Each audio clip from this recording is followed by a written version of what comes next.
What a time to be a Vikings fan.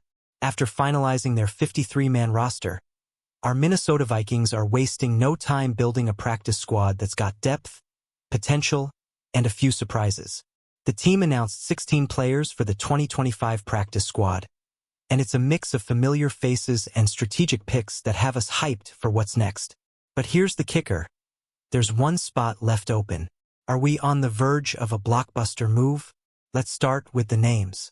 We've got RB Xavier Valade, who showed some spark with 39 yards on 8 carries in the preseason finale against the Titans. Then there's a stacked group of wide receivers. Dante Fleming, Lucky Jackson, Jeshaun Jones, and Tim Jones. Add in tight ends Bryson Nesbitt and Nick Vannett, plus offensive lineman Henry Bird, Vershawn Lee, and Max Percher, who's our International Pathway Program exemption. The defense isn't left out either, with edge Gabriel Murphy, DL Jonathan Harris, DL Taki Taimani, CB's Fabian Moreau and Zamea Vaughn, and S. Khalif Hailassi. What do you think of this crew, Skol fans? That open spot, though, it's got my purple heart racing. Kwesi Adofo-Mensah loves to keep us guessing, and leaving one slot free screams that something big might be brewing. Could it be a veteran addition to shore up the secondary, where we're a bit thin? Or maybe a surprise trade to bolster the offense? Drop your predictions in the comments, because I'm dying to hear what you think the Vikings are planning. Let's talk about the strategy behind this squad. Kwesi Adofo-Mensah and coach Kevin O'Connell are clearly focused on continuity, keeping 14 players who were part of the training camp roster. That's huge for team chemistry as we gear up for Week 1 against the Chicago Bears. Keeping guys who know the system means O'Connell can hit the ground running, scheming up plays to dominate at Soldier Field. But why only 14 from camp? The two outside additions are fascinating. Fabian Moreau, a veteran cornerback who played 7 games for us in 2024, brings experience and depth to a position that's been a question mark. Then there's Max Percher, our International Pathway player, taking the spot we thought might go to punter Oscar Chapman. Choosing an offensive tackle over a punter shows Kwesi's prioritizing the trenches for long-term growth. Smart move or risky gamble? Let me know in the comments. Here's where it gets spicy. The Vikings kept 7 undrafted free agents on the initial 53-man roster, which is a lot compared to Kwesi's 3-year total of 9. With cornerback being a weak spot, one of those UDFAs might slide to the practice squad to make room for a veteran. Who do you think it'll be? And could Oscar Chapman still get a call if Ryan Wright struggles? The plot thickens, Skol Nation. Now, let's zoom in on the offensive firepower. The Vikings loaded up on weapons for this practice squad. 1 running back, 4 wide receivers, and 2 tight ends. That's a clear signal that O'Connell wants options for J.J. McCarthy and the passing game. But here's the thing. Veterans like Nick Vannett bring stability, while young guys like Jeshaun Jones and Lucky Jackson didn't quite wow the coaching staff in camp. Are we banking too much on youth? The wide receiver group is particularly intriguing. Tim Jones was on the 53-man roster but got bumped to the practice squad after the Adam Thielen trade, which we'll get to in a sec. Dante Fleming showed flashes with 53 yards on 2 catches against the Titans, but he also dropped a potential 40-yarder. Bryson Nesbitt had that highlight reel 21-yard TD grab in the preseason. Can these guys step up if called upon, or do we need more veteran presence? Speaking of Thielen, his return from Carolina is massive news. The Vikings traded for the fan favorite, giving up a 2026 fifth-rounder and a 2027 fourth-rounder, while getting Thielen plus a 2026 conditional 7th and a 2027 fifth. How pumped are you to see Thielen back in purple, catching passes from McCarthy alongside Justin Jefferson? This move could be a game-changer, but it also raises questions about the youth on the practice squad. Share your thoughts. Let's shift to the defensive side. Gabriel Murphy's return to the practice squad was a shocker after he was waived. A dominant preseason performance with 1.5 sacks against the Texans had us thinking he'd stick on the 53. Clearing waivers was a surprise, but it's a win for Brian Flores' defensive scheme. Murphy's pass-rushing ability could make him a sneaky elevation early in the season. Who else is hyped for this guy? Taki Taimani and Zamea Vaughn are also back, adding depth to the defensive line and secondary. Taimani, a second-year UDFA from Oregon, played in 7 games last year and could be crucial after the Harrison Phillips trade. Vaughn, an undrafted rookie from Utah, had 8 tackles and a pass deflection in the preseason. These guys are young, hungry, and ready to prove themselves. But is the lack of veteran depth a concern? The defensive trenches are a bit light, with only 3 players, Murphy, Harris, Taimani, on the practice squad. With Phillips gone, Taimani's nose tackle skills might be needed sooner than later.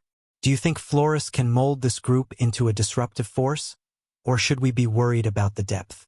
Hit the comments with your takes, Vikings fans. Let's circle back to that open practice squad spot. The Vikings could expand to 17 players with another international pathway exemption, but they passed on Oscar Chapman for now. Could they still bring him back if Ryan Wright falters? Or is Kwesi eyeing a bigger fish, maybe a cornerback or another offensive weapon? The suspense is killing me.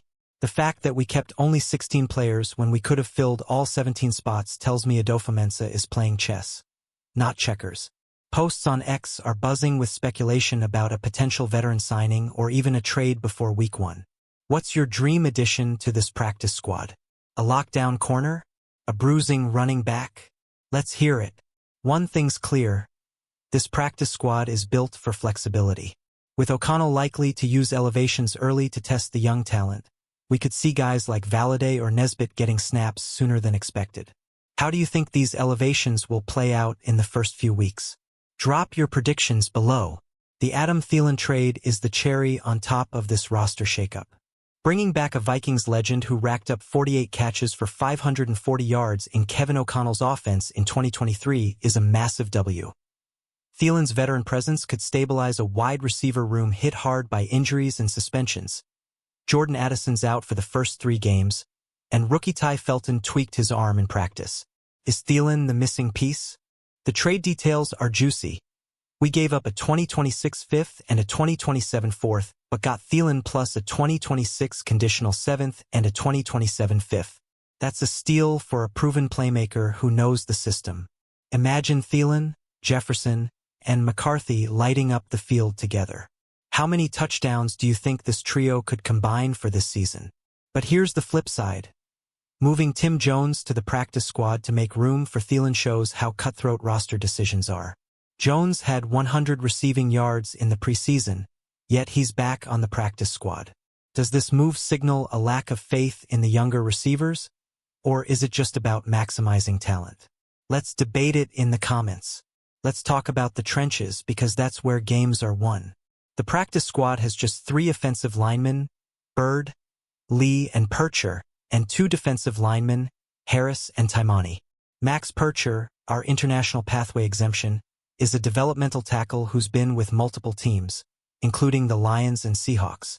Is he the long-term answer at tackle or just a depth piece?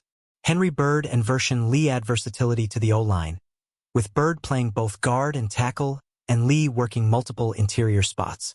But with only 5 trench players total, are we too thin here? The Vikings' defensive line was one of the deepest in franchise history last year, so losing Phillips and keeping fewer linemen feels like a gamble. What's your take on this? If injuries hit, guys like Taimani or Bird could be elevated quickly. Taimani's 70 defensive snaps as a rookie last year show he's got potential, but can he fill Phillips' shoes? And with Percher's international exemption, we've got room to grow. Should we prioritize more trench depth, or is this group enough to start the season? Let me know what you think. The secondary is another area to watch. Fabian Moro's return is huge. He played 102 defensive snaps and 56 on special teams for us in 2024. His experience could be a lifeline with our cornerback depth looking shaky. Zamea Vaughn and Khalif Hailassi add youth, but neither cracked the 53-man roster. Are they ready to step up if called? The decision to keep 7 UDFAs on the initial 53-man roster raised eyebrows, especially with cornerback being a weak spot. Vaughn's preseason stats, 8 tackles and a pass deflection, show promise, but he struggled in games. Could a veteran signing fill that last practice squad spot to bolster the secondary? Who would you target? With the Bears looming in week 1, Brian Flores needs his DBs ready to contain their passing attack. Can Moreau mentor the young guys like Vaughn and Hilassie into a cohesive unit, or are we one injury away from trouble? Skol fans, let's hear your thoughts on the secondary. Let's get into Kevin O'Connell's game plan. The practice squad's heavy focus on offensive weapons, 4 receivers and 2 tight ends, screams that KOC wants to keep the pedal down on the passing game. With J.J. McCarthy stepping into the QB1 role, having versatile options like Nesbitt and Vanett at tight end could open up the playbook. But is it enough? The youth at wide receiver is a double-edged sword. Guys like Dante Fleming and Jeshaun Jones have potential but didn't fully impress in camp. Lucky Jackson led the team with 100 receiving yards in the preseason, yet he's still on the practice squad. Should we be worried about the lack of proven depth behind Thielen and Jefferson? O'Connell's history of elevating practice squad players early in the season means we'll likely see some of these guys in action soon. Who's your pick to make the biggest impact? Nesbitt with his TD grab? Valladay's shifty running? Drop your breakout star predictions in the comments. The International Pathway Program pick, Max Percher, is a wild card. Choosing him over punter Oscar Chapman shows the Vikings are investing in the offensive line's future. Percher's experience in the Austrian Football League and stints with other NFL teams make him a project with upside. But why not Chapman? Chapman was in camp as our International Pathway player but got cut in favor of Ryan Wright. If Wright struggles, could Chapman still get a call? The fact that we didn't use the 17th spot for him suggests Kwesi's confident in Wright for now. Do you agree with prioritizing Percher, or should we have kept Chapman as punter insurance? The international angle adds intrigue. Percher's exemption gives us flexibility, but developing a tackle takes time. Could he be a hidden gem? Or is this a long shot that won't pay off until 2026? Let's hear your takes. Skol Nation. Let's talk about Gabriel Murphy because this guy's story is wild. An undrafted free agent who balled out in the preseason with 1.5 sacks, Murphy was a surprise cut from the 53-man roster. Clearing waivers and landing back on the practice squad is a huge win for the Vikings. Why did he get cut in the first place? Murphy's pass-rushing skills fit perfectly in Brian Flores' aggressive defensive scheme. His NFL debut last year included a tackle and a QB hit against Atlanta, and he's only gotten better. Could he be a regular elevation by week 3? Or is there more to his development that we're not seeing? The fact that no other team claimed him is baffling, but it's our gain. Skol fans, are you as excited as I am to see Murphy wreak havoc off the practice squad? Who else do you think could be a surprise star from this group? Hit the comments. The running back situation is another head-scratcher. Xavier Valladay is the lone RB on the practice squad, with 39 yards in the preseason finale. He showed some burst, but with only one back, are we too thin here? Cam Akers was a name I thought O'Connell might bring back, but no dice.